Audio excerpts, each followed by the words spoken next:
Selamat pagi teman-teman. Perkenalkan, nama saya Rizka Jenny Pawestri. Saya dari kelas 11 IPA. Jadi di sini saya akan membawakan sebuah khotbah.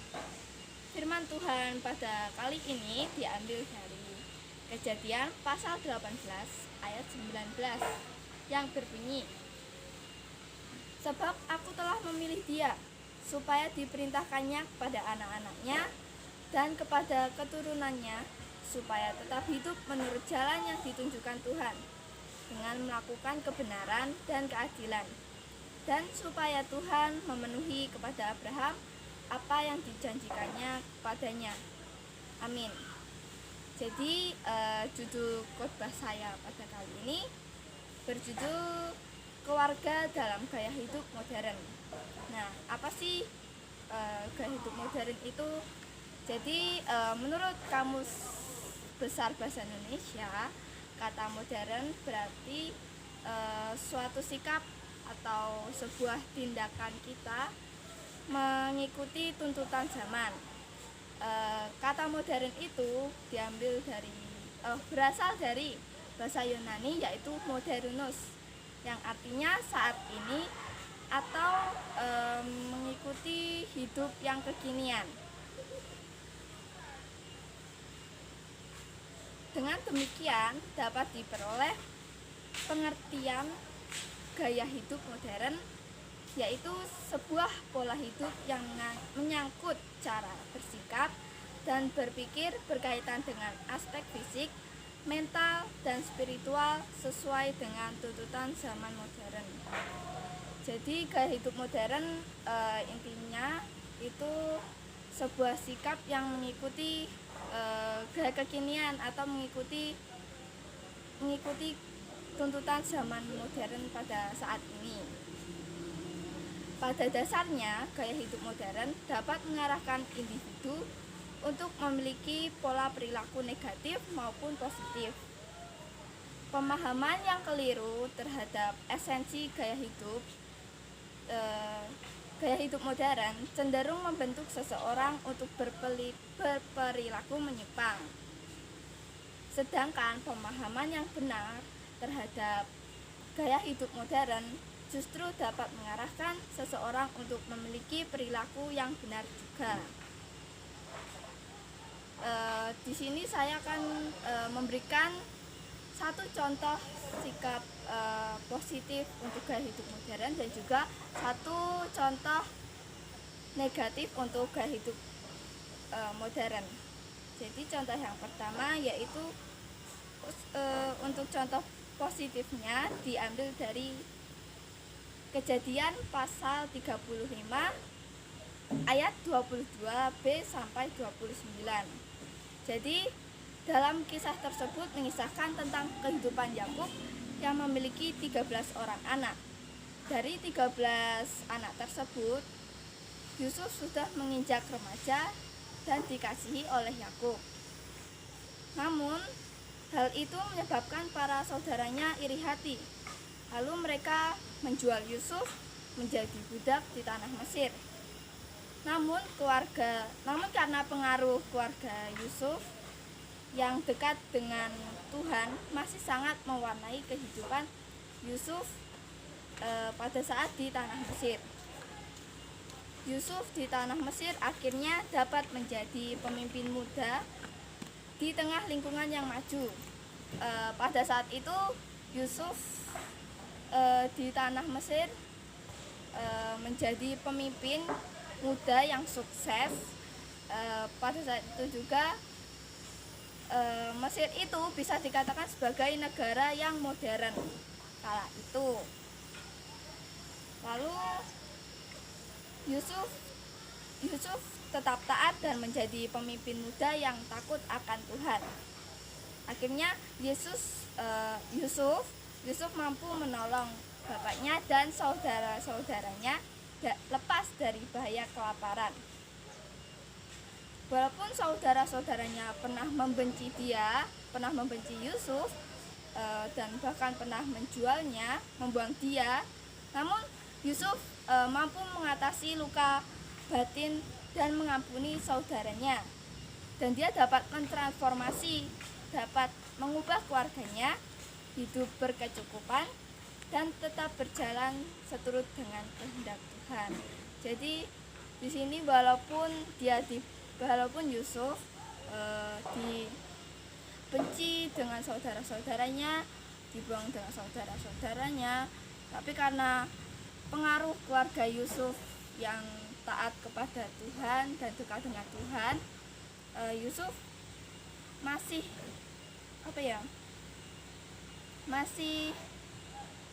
Yusuf mau dan bisa mengatasi luka batin. Dia memiliki kasih cinta Yesus yang dia masih mengasihi saudaranya, sehingga dia tetap mau menolong saudara-saudaranya walaupun saudara-saudaranya pernah menyakiti Yusuf. Lalu untuk contoh yang negatif, kita bisa pelajari dari Matius pasal 19 ayat 16 sampai 26. Bercerita tentang kehidupan orang muda kaya yang memiliki hidup bergelimang harta dan gaya hidup yang up to date, tetapi ia mengalami kekosongan dan kebimbangan hidup serta mencari jawaban kepada Tuhan Yesus. Pada saat Tuhan Yesus memberikan pilihan untuk hidup di jalan Tuhan atau jalan dunia, sayangnya orang muda itu memilih jalan untuk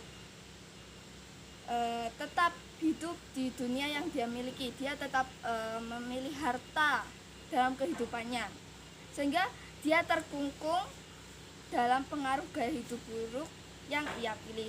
Akibatnya dia kehilangan Kristus sebagai sumber kehidupan dan berkat. Jadi orang muda ini walaupun dia kaya, walaupun dia punya banyak harta, dia berkecukupan, tapi dia mengalami kekosongan hati dan kebimbangan hidup. Dia bingung, aku hidup harus bagaimana, aku harus mengikut siapa. Tapi walaupun dia bingung, dia bimbang, dia tetap saja memilih hidup di dunia ini. Jadinya dia kehilangan Kristus sebagai sumber kehidupan dan berkat.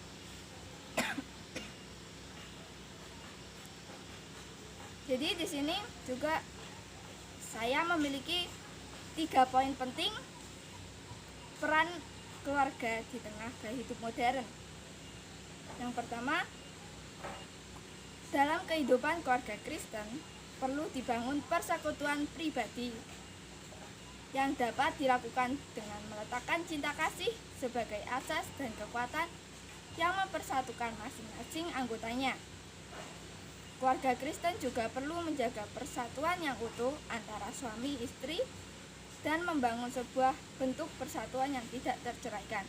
Jadi dalam hubungan keluarga, hubungan suami dan istri adalah suatu hubungan yang sangat penting dalam keluarga, karena dari sifat suami dan istri ini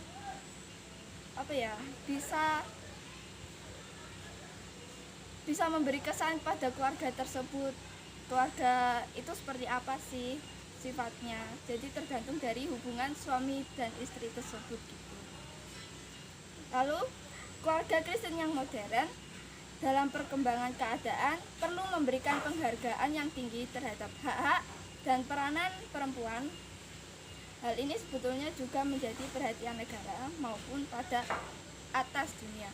Jadi di era modern ini hak antara lelaki dan perempuan kan sudah sama saja. Jadi nggak ada yang namanya istri itu selalu aja di dapur. Itu di era modern itu sudah nggak level lah ya.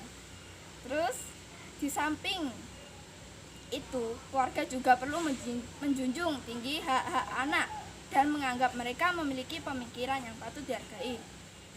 Dan juga sekarang itu hak anak itu juga harus kita junjung, karena pemikiran anak zaman modern sekarang udah beda dengan pemikiran anak di zaman yang dulu.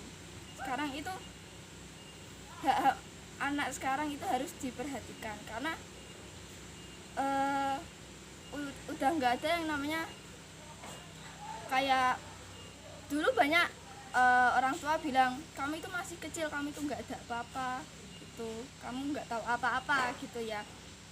Tapi di era sekarang itu udah no. Jadi hak-hak anak itu harus diperhatikan di era modern sekarang.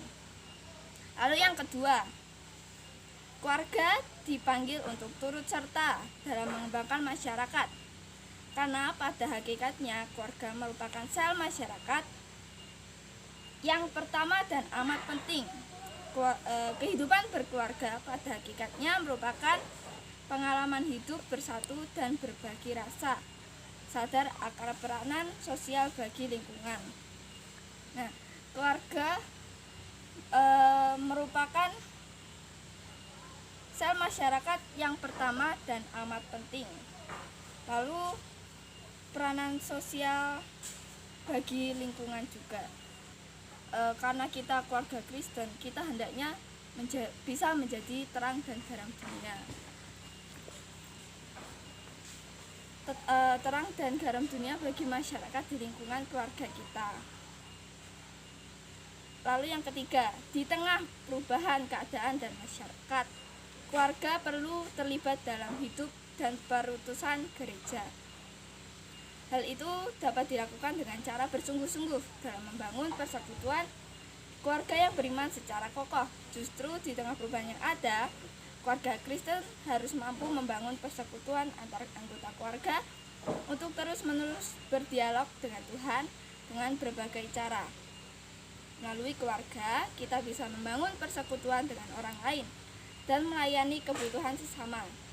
Oleh karena itu, keluarga Kristen diharapkan dapat melakukan filtrasi atau menyaring pengaruh negatif dari gaya hidup modern. Dengan demikian, di tengah-tengah arus modernisasi, keluarga Kristen mampu menjadi agen penanaman semangat positif yang tercermin dalam gaya hidup modern. Jadi, karena kita keluarga Kristen, kita harus mampu menanamkan sifat kasih Yesus pada keluarga kita. Kita juga harus berdialog dengan Tuhan supaya keluarga kita dapat tetap hidup di dalam kasih Tuhan Yesus, supaya tetap hidup bahagia dan senantiasa mampu melewati banyak cobaan di era modernisasi ini. Terus keluarga Kristen ini juga harus tetap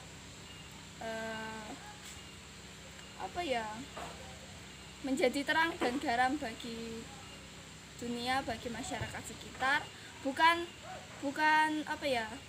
keluarga kita yang terseret arus zaman kekinian, terseret zaman modern, tapi kita yang harus